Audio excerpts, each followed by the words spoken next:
Good morning, all of you. Once again, welcome back to the YouTube classroom of Zeitgeist. Today, we are analyzing the second part of Harari's essay, Chemical Happiness and the Meaning of Life.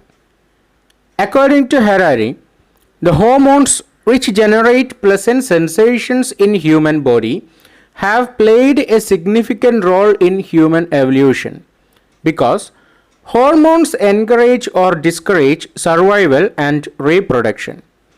The pleasant sensations caused by oxytocin in human body tempt fertile males and females to spread their genes through sex.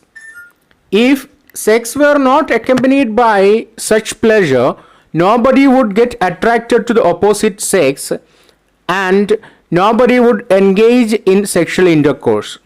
On the other hand, it is equally important that the pleasure caused by oxytocin is quickly subsided. If the pleasure doesn't come to an end, what would happen? The happy couples would remain in their sexual intercourse till they die of hunger. Harari compares human happiness conditioning system to an air conditioning system. And this human air conditioning system or the human happiness conditioning system differs from person to person. If we measure human biochemistry with a 10-point scale, we can find that different people have different set points as their constant happiness levels. A person with a cheerful biochemical system will be having his constant happiness level set at level 8. His mood sinks to level 6 when he is unhappy, but soon reaches back into level 8. He can feel the extreme level of happiness when his happiness hormones cause pleasant sensations in his body, swinging his mood to level 10. A person born with a gloomy biochemistry will be having his constant happiness level set at level 5, which swings between level 3 to level 7 according to the changes in his bodily sensations. He will never feel the extreme happiness even if he is the luckiest living person in the world. When we look into our family or friends, we can find some people who are always pleasant no matter what troubles or hardships they are going through. We can also find some other people who always wear a gloomy face no matter what gifts or blessings the world lays at their feet because of the scale of happiness they are having. Some persons will be having a high scale of happiness, some other persons will be having a low scale of happiness. We sometimes feel that if we pay the debt, get married, or buy a new car, we would be happy. But even when we get what we desire, after a momentary rush of happiness, we soon reach into our normal level of happiness. So, buying cars, getting married, getting promotions, or repaying loans do not change our biochemistry. They can startle it for a very short time, but it is soon back to its set point. Harari analyzes the psychological and sociological finding that married people are happier on average than singles. According to him, it is not marriage that makes them happy, instead their happiness results in their marriage. The sufficient presence of serotonin, oxytocin and dopamine make a person happy and content. Such people are attractive spouses and have a greater chance of getting married. It's their happiness that results in their marriage, and even after their marriage they remain the same, whereas a person with a gloomy biochemistry has less chance of getting married, and even if he gets married his gloominess remains the same, and thereby he has more chances of getting divorced. Harari doesn't completely negate the influence of psychological and sociological factors on determining our happiness level. The mood changing of human beings within the predetermined borders of the scale of happiness could be influenced by external psychological or sociological factors. But it is impossible to exceed the upper and lower emotional boundaries.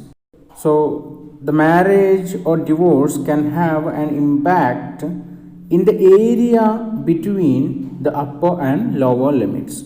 Harari makes a very controversial remark in his essay that biological approach to human happiness makes history insignificant. Harari tells that most historical events have had no impact on human biochemistry. Historical events have never changed human happiness levels. The events like French Revolution, Renaissance, Reformation movements, wars, etc. have had no impacts on human biochemistry. All this could only change the external stimuli, causing the secretion of serotonin, which only caused a momentary change in the happiness level of human beings within the predetermined borders of the upper and lower limit of happiness. But none of these historical events have changed the upper and lower limits of human happiness. Harari compares a medieval French peasant with a modern Parisian banker who is living in a penthouse with all luxuries. He tells that a medieval French peasant living in a mud hut could have been much happier than a modern Parisian banker who enjoys all amenities of modernity. So, technology and modern facilities do not determine our mood. It is determined by nothing but serotonin. So, the impact of French Revolution on French people's biochemistry was actually very small. It means the revolution couldn't make French people happier. So, according to Harari, biological approach to happiness makes history and historical events insignificant. Harari makes further controversial remarks by saying that we should stop wasting our time on politics, social reforms, revolutions, and ideologies because nothing of these will change our happiness level. Instead, we have to focus more on manipulating our biochemistry by scientific methods. He uses Prozac as an example. It's a synthetic medicine used to treat depression. It increases the level of serotonin and lifts people out of depression.